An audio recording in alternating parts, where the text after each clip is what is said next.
Yoksul tiyatro, Jerzy Grotowski'nin kuramsal ve pratik bir yaklaşımıdır ve 1960'ların ortalarında geliştirdiği tiyatro tarzıdır. Grotowski, tiyatronun gereksiz gösterişten arındırılması gerektiğine inanıyordu ve bu nedenle performans sanatının özüne odaklanarak bir tiyatro tarzı geliştirdi. Yoksul tiyatronun temel prensipleri şunlardır.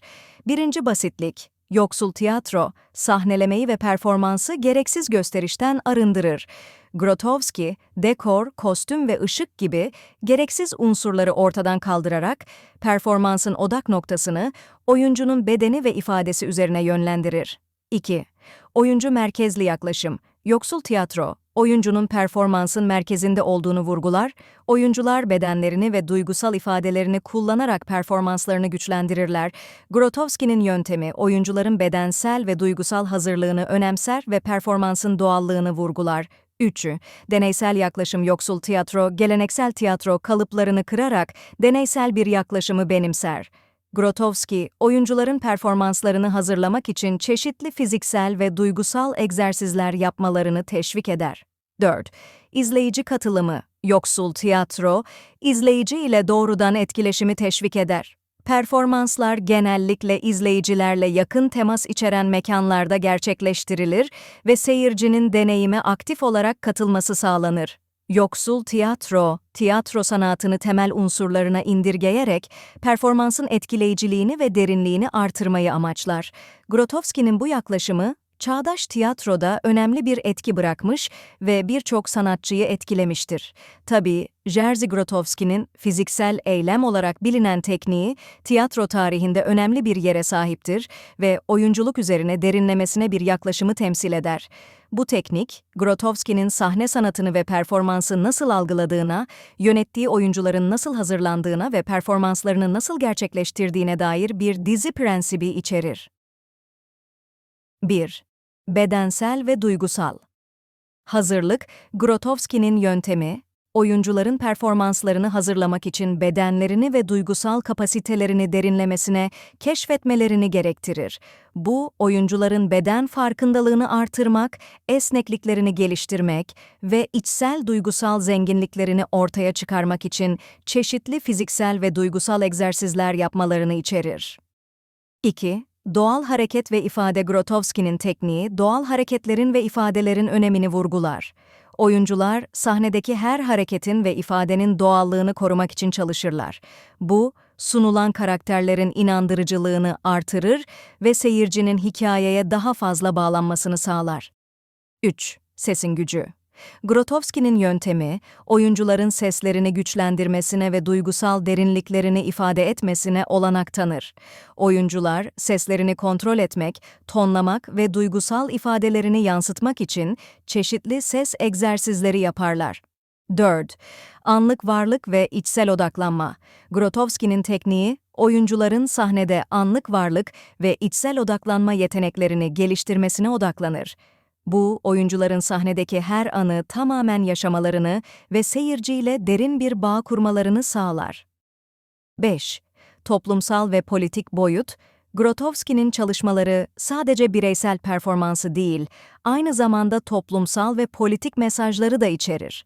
Oyuncular, performanslarında toplumsal ve politik konuları ele alırken, seyircilere derinlemesine düşündüren ve onları etkileyen deneyimler sunarlar. Grotowski'nin yöntemi, geleneksel tiyatro tekniklerinden farklı olarak, oyuncuların içsel dünyalarına, duygularına ve bedenlerine odaklanarak daha derin ve etkileyici performanslar sunmalarını sağlar. Bu yaklaşım, tiyatro sanatında önemli bir dönüşümü temsil eder ve birçok sanatçı ve yönetmen üzerinde derin bir etki bırakmıştır. Yoksul tiyatroda oyunculuk, geleneksel tiyatro yaklaşımlarından farklılık gösterir ve Jerzy Grotowski'nin prensipleri üzerine kuruludur. İşte yoksul tiyatroda oyunculuğun bazı temel özellikleri: 1. Duygusal ve bedensel hazırlık. Oyuncular performanslarını hazırlamak için derinlemesine duygusal ve bedensel hazırlık yaparlar. Bu, beden farkındalığını artırmak, duygusal derinliği keşfetmek ve performanslarına içsel bir derinlik kazandırmak için çeşitli egzersizleri içerir. 2. Basitlik ve doğallık. Oyuncular performanslarında gereksiz gösterişten kaçınırlar ve sahnedeki her şeyi mümkün olduğunca basitleştirirler. kostüm, dekor ve makyaj gibi unsurlar minimumda tutulur ve performansın odak noktası oyuncunun bedeni ve ifadesidir. 3. Deneysellik ve yaratıcılık. Yoksul tiyatro, geleneksel kalıpları kıran ve deneyselliği teşvik eden bir yaklaşımı benimser. Oyuncular, performanslarını hazırlamak için çeşitli deneysel teknikler ve egzersizler kullanırlar ve yaratıcılıklarını serbest bırakırlar. 4. İçsel odaklanma ve anlık varlık. Oyuncular, performansları sırasında içsel bir odaklanma ve anlık varlık halinde olurlar. Sahnedeki her anı tamamen yaşarlar ve seyirciyle derin bir bağ kurarlar.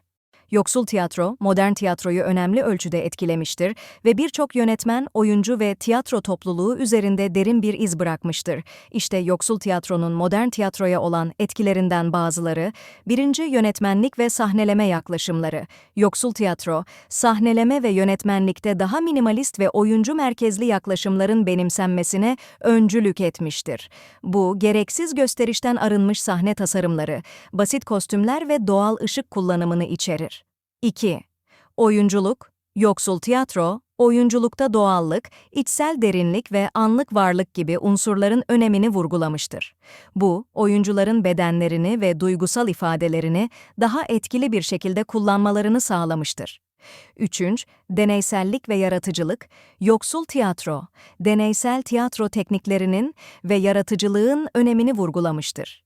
Bu, geleneksel tiyatro kalıplarını kıran ve sınırları zorlayan performanslar ve sahneleme yöntemlerinin ortaya çıkmasına olanak tanımıştır. 4. İzleyici ile etkileşim. Yoksul tiyatro, izleyicinin performansa doğrudan katılımını teşvik etmiştir.